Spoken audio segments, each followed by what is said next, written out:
The set of values of A for which the function increasing on all real numbers. Simple है, derivative ले लो इसका आप, F dash x कितना आएगा 3x² तो A square -1 times X square plus 2 times a -1 into में x plus 2। ये पूछा है आपसे the set of values of A for which the function increasing, increasing होना चाहिए तो इसको ग्रेटर देन 0 करना पड़ेगा मेरे को, ठीक है। ग्रेटर देन और इक्वल टू 0 कर दो, इंक्रीजिंग है ना। तो अब अगर ग्रेटर देन और इक्वल टू मैंने 0 कर दिया तो ये जो है ए स्क्वायर -1, सबसे पहली बात ए स्क्वायर -1 ये आपका ग्रेटर देन 0 होना चाहिए, ग्रेटर देन 0 के केस के लिए। अगर केवल और केवल ग्रेटर देन 0 है तब उस केस में मेरे को उसको ग्रेटर देन 0 करना पड़ेगा, ठीक है।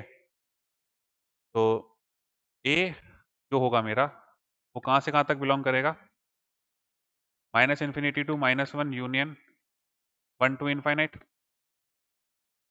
उसके बाद में जो डी होगा, डी इसका जो डी होगा वो लेस देन और इक्वल टू 0 करना पड़ेगा, क्यों, क्योंकि इक्वल टू का साइन भी है ना। तो डी लेस देन और इक्वल टू 0, तो बी स्क्वायर -4 ए इंटू में सी, ठीक है। तो ये बनेगा मेरे पास a -1, 4 कॉमन ले लो, a -1 -4 a -1 कॉमन ले लिया, a +1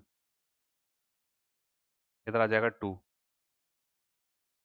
लेस देन और इक्वल टू 0, ठीक है।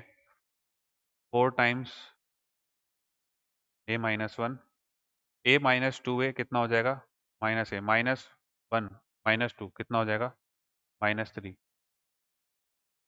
तो मेरे पास ये निकल के आएगा है कि जो a है हमारा a -1 a +3 ग्रेटर देन और equal to 0, a -1 a +3 greater than और इक्वल टू 0। तो